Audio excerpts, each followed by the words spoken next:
Part 3 of the French and Indian War is going to focus on the results and ramifications of the war. So this means what happened after the French and Indian War. What you need to do now is take a moment, pause this video, and set up your social studies notebook to look like this.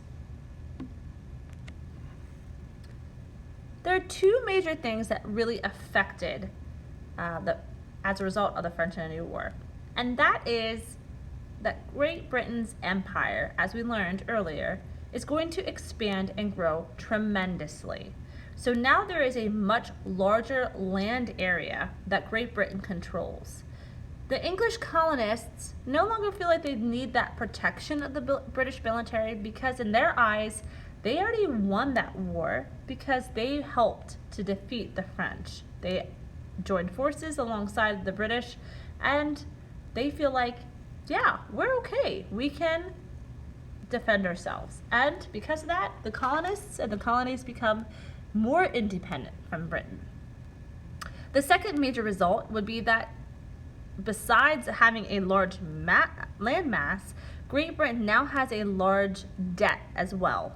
So this means that Britain has to have a way of getting rid of that debt, and so they have taxes. So in order for that money to get made up, King George III decides to place taxes on products from the colonies, and colonies going to the colonies as well.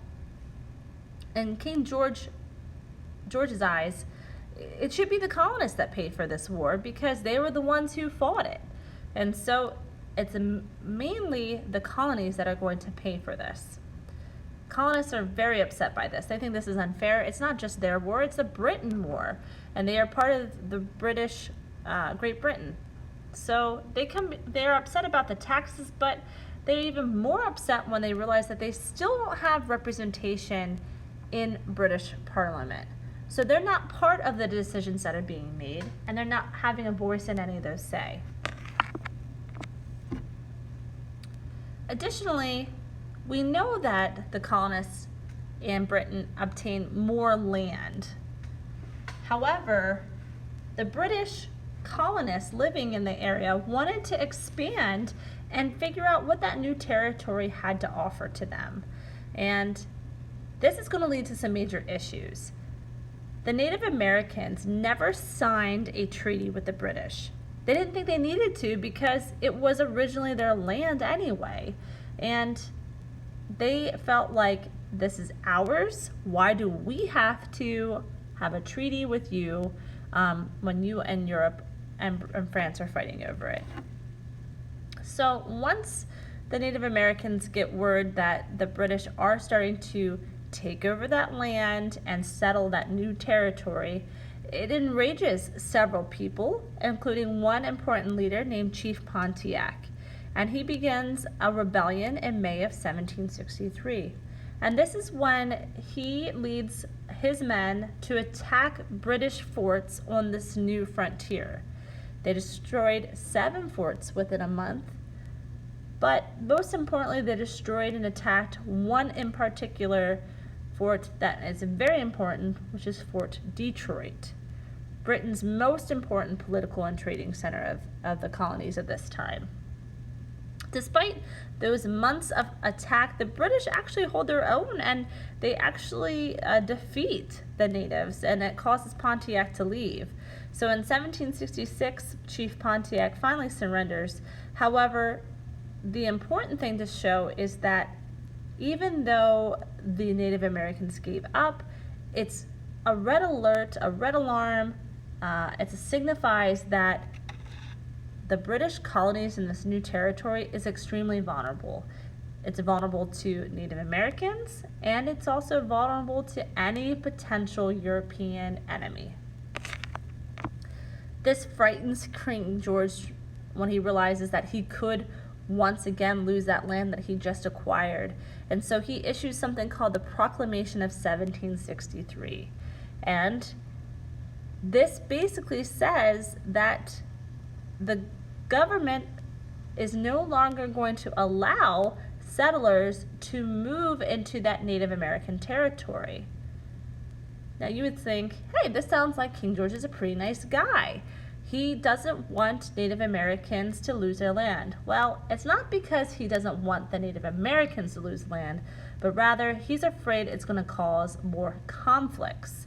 And these conflicts mean that that's going to be money that he has to spend, and that's money that Great Britain does not have.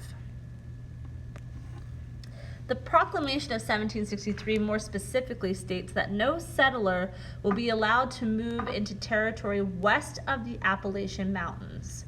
And also, if you already have been living there, have resided there, you need to vacate that area ASAP. Well, people who have already settled that area and created a life for themselves were pretty upset. And it's also pretty difficult to enforce such a rule when you are in the frontier. So King George decides to set up some military forts, since many settlers are ignoring this proclamation of 1763. He claims that the forts are there to protect the settlers from the Native American attacks. However, the settlers aren't buying it. They think that this is a way of the king and the British military to control and limit where they are allowed to move. So the proclamation itself, along with those taxes that he's imposing on those colonists, are angering those colonists, and it's leading to displeasure with this king. And despite this proclamation, colonists are going to do what they want to do, and they move despite having permission to do so. So as you can see, we're having some growing tensions between the colonists and the crown, or the King of England and Britain. And so these are going to set the stage, along with several other events in the coming days, for the Revolutionary War. Today, make sure that you have taken notes on the effects and results of the French and Indian War, and this is going to help you for tomorrow when you are going to write two perspectives of somebody who is living and encountering the Proclamation of 1763. You may want to reference this slide and this lecture for tomorrow. If you have any questions, please reach out. You know how to get a hold of me.